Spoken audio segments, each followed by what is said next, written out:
All three beats. I can't live without you. I can't do without you. Bí mo ṣe ń lọ máa bá mi lọ. Bí mo ṣe ń lọ máa bá mi lọ. Bí mo ṣe ń lọ máa bá mi lọ. Bí mo ṣe ń lọ máa. Anywhere I go, go, go, go, go, please follow me, go. Hey. Anywhere I go, go, go, go, go, don't leave me alone, my love. Anywhere I go, go, go, go, go, please follow me, go. Hey. Anywhere I go, go, go, go, go, don't leave me alone, my love. Anywhere I go, go, go, go, go, please follow me, go. Hey. Anywhere I go, go, go, go, go, don't leave me alone, my love. Anywhere I go, Mama Pariwo, I let the world know you. Mama Lago go because you came and set me free. I'm free indeed. On solid rock, that's where I'm standing. If no beef for your word in my life, what would I've been saying right now? Now, no more struggling, no more hustling, no more wrestling, new mentality. I can't live without you. Oh, hey. I can't do without you. Yeah, I cannot breathe without you, Lord. Oh, hey. I can't go without your word. Hey. Anywhere I go, go, go, go, go. Please follow me, go. Anywhere I go, go, go, go, go. Don't leave me alone. Anywhere I go, go, go, go, go. Please follow me, go. Anywhere I go, go, go, go, go. Don't leave me alone, my love. I can't live without you. Oh, I can't do without you. I cannot Join Alliance Stephen Tolope on the segment Talking Points with Stevo on Exports, live on MZ Radio London every Saturday by 9 p.m. It promises to be an interesting and engaging time out where we dissect, analyze, critique, review different perspectives on sporting related issues with more focus on football. Don't miss this. This is Talking Points with I like reliable journeys, which is why I love smart motorways. For a start, they use technology to read the traffic flow. So when it's busy, they can change the speed limit. You can see it on the digital signs above the lane. And if there's a red X above the lane, you can't use it. Even I can see that. So all we've got to do is follow the signs, stick within the speed limits, and thanks to Highways England, we all get where we're going. Smart. To find out more, search online for smart motorways. Hello, good morning, good afternoon, good evening, wherever you are all over the world. This is Talking Point with Stevo, live from MZ Radio, London, and AP Radio, United Kingdom. This is Talking Point with Stevo, brought to you by Eagles House Global Resources, production of Eagles House, and from the stable of the #1 sportainment show on TV, on radio, online, exports. My name remains Alliance Stephen Tolope. I'm your regular host on Talking Point with Stevo. And this episode is going to be interesting, it's going to be lit, and it's going to be, something that you will take home and you remember for a long time. It's a special edition, it's a unique one.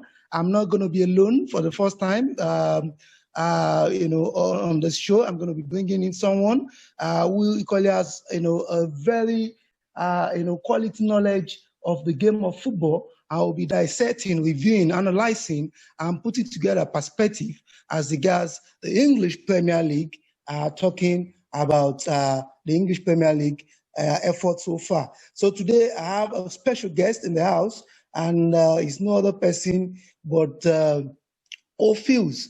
O.Phils will be joining me, and we'll be dissecting this program together. O.Phils, welcome on board. Yeah, thank you for having me today, Stevo. I'm so excited to be on air with you. Thank you so much. All right. Would not waste your time. We want to thank God for life. We want to thank God for restoring peace back to Nigeria. And of course, restoring peace back to the globe, talking about, all over the world. And because in everything we do, we must continue to strive for peace. Those that have experienced war know what it means. So those that are conversing that let's scatter, let's do this, let's do that, they have not experienced war. So we thank God that peace is returning everywhere. And we can only hope and continue to pray that the scourge of coronavirus, as is rearing its ugly head back into some countries, God would help us to put a stop to it finally in Jesus' name. Amen. All right, so we'll dig in straight. Today's episode, like I said, we'll still be looking at the English Premier League because to me, that's the most twisted league all over the world. And our 5 talking points will be revolving around the EPL so far, the English Premier League so far. So we have had 7 weeks. This weekend is the 7th weekend. Virtually, I think more than half of the team had played 6 games so far. A few of them have played the 7th game. So we'll be looking at 5 different talking points vis-a-vis the English Premier League. So we'll be starting from the rear. Starting from the rear means that we'll start from number 5. So what O.Phils will be doing is to be joining me in illuminating and adding perspective to the discussion as I have it. So my number 5 on the EPL so far is what I tagged Leeds United and the Bielsa factor. Of course, we all know that Leeds United, they went absence without leave for 16 years. They just came back after 16 years. So, so far we have seen elements of seriousness. We have seen elements of a team that wants to come to stay. But be that as it may, I'll put it to you, O.Phils. What do you think Leeds United thus far at the Premier League? They have been so good. No one was expecting this. I'm not gonna lie. Even personally, I was thinking they're gonna try and be just above relegation. But when you look at what they're doing presently, they are taking the Premier League by storm. They are doing everything to stay even at the top 4. I can't believe it myself. They are on fire. Talking about their taxes is working really, really well. They didn't give up, from the championship. They used to play like that, going forward, attacking with everything and defending with everything as well. We were thinking maybe they're going to change to adapt to the Premier League. But looking at what Bielsa has done with them, they are still going forward. They are playing very well. They are scoring well. They are defending well. Though their defense is not that elite. I mean, like, they are conceding goals, but the main thing is they are scoring goals. And look at where they are on the table. So they're doing really, really well. Fantastic. That boy, Patrick Bamford, scored his hat-trick, and like you said, it takes a lot of courage for coaches to stick to a team, maybe except for players like Rodrigo and co. The bulk of the team that played at the championship level for them, that won it for them at the championship, are the same set of players they have maintained. They got a point from Manchester City. Can you believe that? And they nearly the opening game, the game of the champions, the opening game of the Premier League this season against Liverpool, they nearly, turned the coast around, playing 4-3. Liverpool scoring first, and they kept coming back. What do you think? Do you think, in comparison to West Brom and Fulham, who have not found their rhythm, do you think they are here to stay at the Premier League? Well, we can't just judge like that because we still have a long way to go. The league has just started, as you said, 7 games. So there's still a long way to go. Nevertheless, with the way they were playing, if they can keep it up, they will be in first 10. No. They won't be in that relegation battle if they keep it up. And I think they should be able to keep it up because Bielsa is an experienced manager. He has done it before. And he did it even in championship, and he's doing well. He's doing it. So I think they will do very, very well. I think they will be between the first, let's say, mid-table. That's my own personal opinion. If they can make it to Europa League position or Champions League, that will be like the surprise package of the season. But Leeds had played Champions League before they were relegated. There used to be a big team. I'm Yeah. talking about Leeds United. They used to be a big team, and So I agree with you. The beauty is that Bielsa has not stayed in a club more than 2 years. Even when when he got them to the Premier League, a lot of Leeds fans were scared and were skeptical that he wasn't going to renew his contract with them, but he renewed. And I tell you, by December 12th, if he's still in charge of Leeds, it will mean that Bielsa would have broken his own record of staying longer in a particular club than what he has ever done in history. So it means that 2 years plus, he moves from one club to another. But that's it about Leeds. So to say that the white boss, they are regarded as the white, is becoming a local hero in the town of Leeds with Leeds supporter is an understatement. So we can only hope that, and I hope that they get their rhythm and equally do not capitulate, because like we said, it's a marathon. The EPL is a marathon. The league everywhere. Well, not the EPL alone. The league all over the world is a marathon. And if you are going 38 matches, if you have played just 7 matches, and league has not even played the 7th one.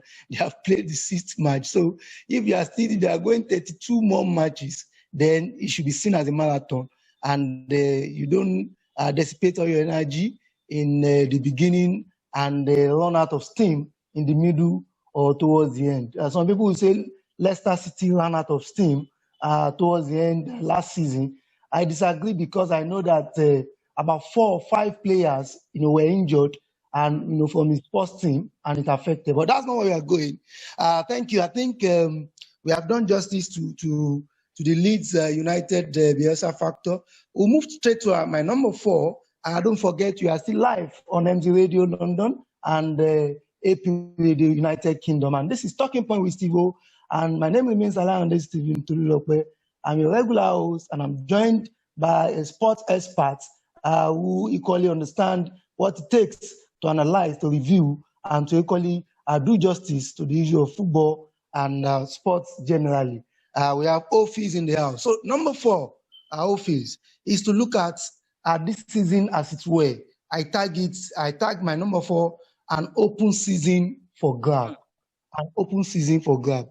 Maybe when I was putting this perspective down, I was not sure if Manchester City, with the injuries abound and all that, to be able to get 3 points against Blanford Lane against Sheffield United. But having won this evening, and Liverpool too, having won a spirited effort against West Ham, I think Man City is 7th with just 2 points. 8th. 2 or 3 points now. Speak, 8th now.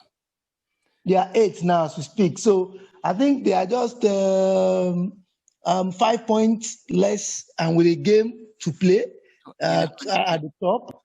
So do you think this season is a season open for grab for any team? Might not necessarily be the usual suspects: Liverpool, Chelsea, Man City, maybe Man U, Tottenham.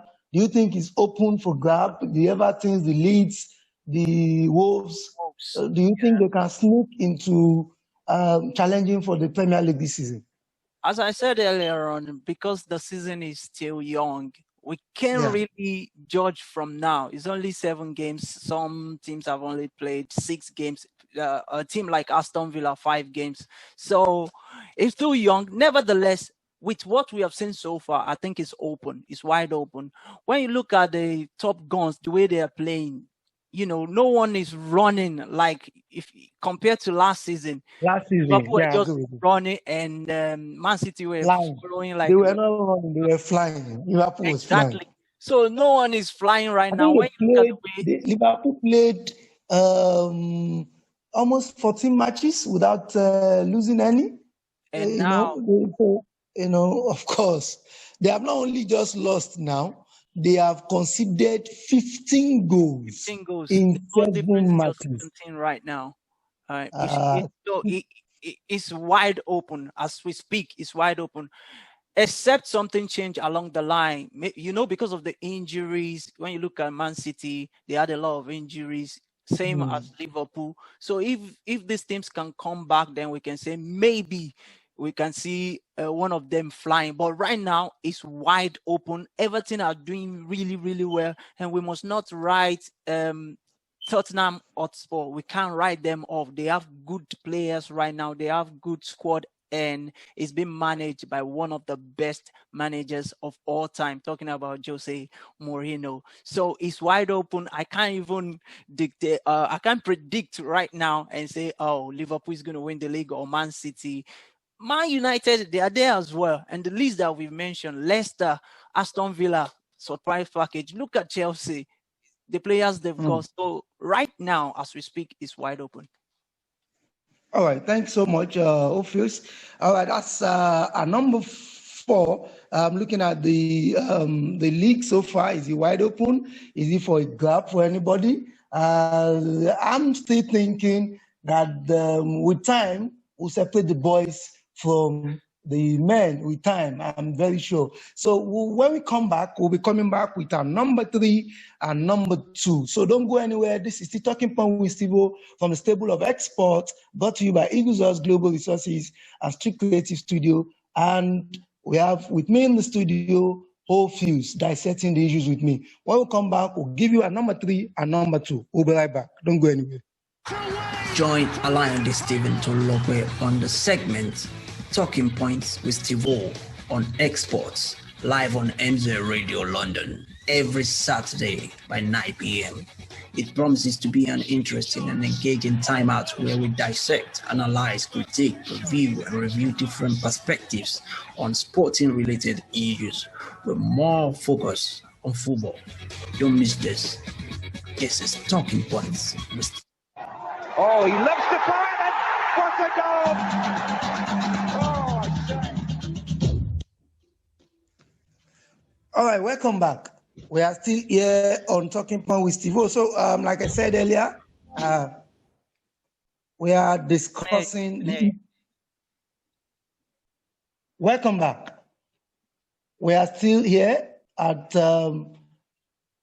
MP Radio London and AP Radio United Kingdom. So we're discussing the EPS so far, and as such, we are dissecting. I have a special guest in the house doing the analysis with me, O.Phils. So I haven't discussed number 5 and number 4. We'll move straight to number 3. Number 3 point is the new boys, the new transfer that are on point.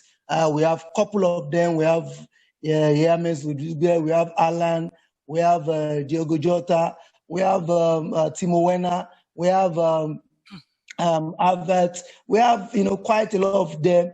Who that you think that the impact has been felt by the team that they've joined, from the beginning of this season. Talking about the new transfer. Wow, there are a lot of them. They have been doing really, really well. I will talk about Werner to start with. It started very, very well. A lot of people were looking at him like he did very, very well at Bundesliga, scoring 30 goals plus last season. So we are all rooting for him that he's going to kick the ground as soon as possible. But it took him almost 3 or 4 games. But now he's doing really well. I would say watch out for him because he is packing something in the Chelsea's attacking force with other guys like, Mount, CH. They've got a lot of good players, but I want you to watch out for him because it's not just a goal scorer. It's a provider and he falls back as well. He defends at the same time. He link people up. He's a very, very clever footballer and he can score goals. So for me, so far, it's him. He's been trying for the past 3 games, as I've said, and now it's coming together. I think he has 3 goals now or 4 goals in 4 games. So watch out for Werner. There are a lot of other good guys. I won't mention. Are you saying that it's a major miss for Liverpool? Liverpool had wanted him, did everything. And they missed out because of money and all that, and they went for Diogo Jota. Are you saying it's a miss for Liverpool in a way?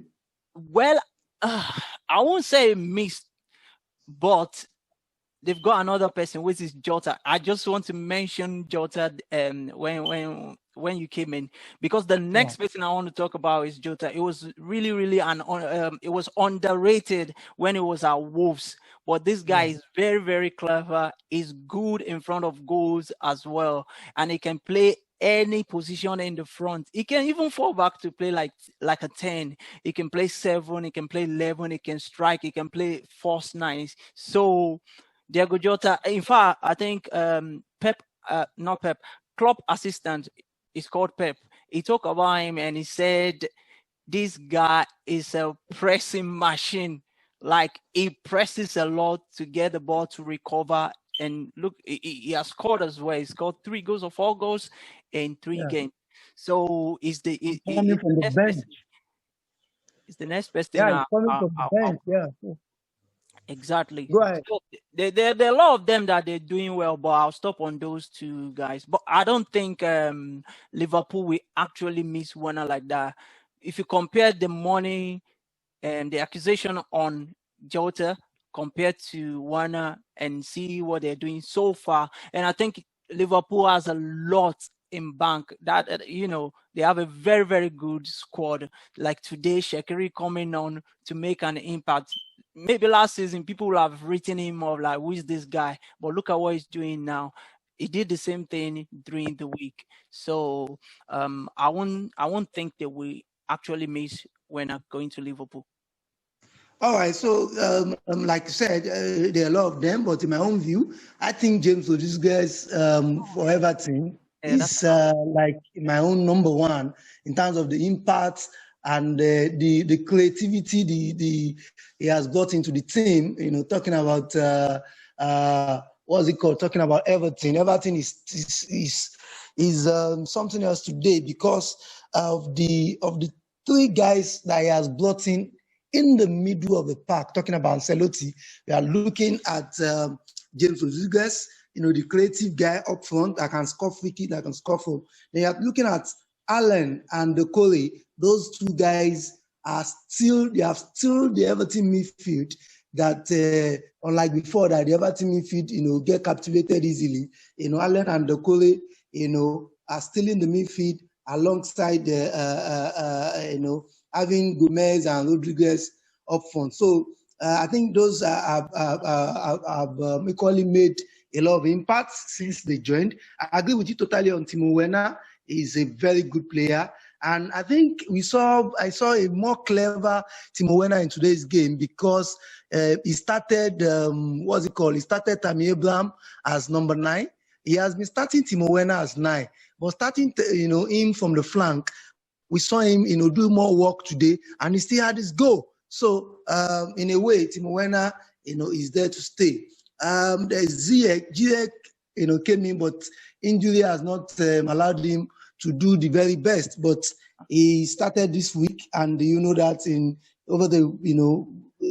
during the Champions League and this game today, he has scored 2 goals. That's a fantastic player from Morocco. Yeah. Another player, of course, you have mentioned Diego Jota. Fantastic. He's like you used the word underutilized in Watford. No need to talk about that. I think Havertz will equally find his rhythm and invariably giving Chelsea the needed distance. So the last player I'll mention is Edward Mendy. 5 clean sheets. That the Wala of Kepas, made everybody to look at Chelsea and what have you. So, but in all, the players have come and they have shown that. You're talking about the Chelsea news goalkeeper. Yes, Edward Mendy, fantastic goalkeeper, 5 clean sheets and what have you. All right, because of our time, we move straight to number 2, and that's not far-fetched. And number 2 point is looking at Everton and the Ancelotti factor. Like I mentioned earlier, he has brought in 3 fantastic players. He has played with James Rodriguez in Bayern Munich. He brought him on loan from Real Madrid to Bayern Munich, and he did well for him in those 2 clubs. And that's why I could bring him again here in Everton. Of course, Ancelotti is a man with a lot of experience. He has done it with big club, AC Milan, Real, and other PSG, and he has moved everywhere. So they needed him to push everything forward, and he has brought in some few players. What do you think? We have to rush. He has done well with his recruitment, as you have said, and he has steadied the ship of Everton. Everton now, they are comparing themselves to Liverpool, neighbors, rivals. They can talk now because of what Ancelotti has done. So he has done really, really well. I tipped them for Europa League at the end of the season. I don't see them breaking into top 4 anyway, in my own opinion. I think so too. I don't see them breaking to top 4. I think the best they will do is Europa if they maintain the consistency. Lastly, at number 1, so that we can move around, is the injuries to both Liverpool and Manchester City. These are top players in the last 3-4 seasons, and they have fought injuries here and there. From Liverpool, we have VVD, Akleon, Matip, that guy is like a biscuit bone. He goes play one game, 3-4, this thing. Then we have Keita perpetually getting injured. The makeshift at the back, Fabinho equally got injured over the week, in the course of the week. Austin Chamberlain ruled out. Yeah. Come again? Austin Chamberlain. Austin Chamberlain ruled out. Thiago Silva, Tim Scar, what's that guy, that left foot guy, is equally, injured perpetually. And you are talking about Alisson, gone on injury, this team, Mane on COVID-19 before he came back, and what have you. So those are the lists for Liverpool. For Man City, Sergio Aguero, knee injury, Gabriel Jesus, Mozu, Fernandinho, 4-5 weeks out, Nathaniel Ake, Benjamin Mendy, so there are a lot of them. So what do you think about this injury? And quickly talk about who takes the role of top 9 for Man City when they meet Liverpool next week. They have tried Ferran Torres, they have tried Sterling, they have tried Foden. None of them, having experimented, none of them has worked very well in that top 9. So let's take it so that we can round it up. Okay. On the injuries, I think the two clubs, they have been dealing with it quite all right. So far, so good. They are still doing well. We haven't heard that they are beating batteredly, apart from the 7-2 that happened to Liverpool. We say that was just once in a year. I haven't heard of that in so many years. So they are dealing with it quite all right. And to talk about their next game, which is on Sunday, I think they should just rely on Stanley to do the first 9. To maintain the first 9. I think Liverpool, they are all right with the way they're playing. If they can, use Diego Jota very well, and they can sort themselves out at the back. They have Phillips, they have Ryan Williams that can cover up. I think it's going to be an exciting game on Sunday, so I'm looking forward to it. Thank you so much. That's about it. And we need to mention that Liverpool has equaled his own record of 63 home league, without loss and Anfield. The last time they did that was 30 years ago. They just equaled our record with the win against With the win against West Ham tonight. Just second only to the Chelsea of of Jose Mourinho's era, who has 86 games, unbeaten record at home. That's the only team that has done that. So I think that is it. So far so good. I think EPL has lived up to expectation. We are hoping that we'll get more and more fireworks over the week. So thank you so much, O.Phils, for coming. I hope that any other time we call you, you'll be obliging us of intellectual to tap on your intellectual reservoir of knowledge. Thank you guys so much. This is Talking Point with Stevo from the Stable of Experts, and we love you. We appreciate you, my editor, my producer, and we appreciate MZ Radio for the support thus far, and AP Radio United Kingdom. We'll see you next week. God bless you. Thank you.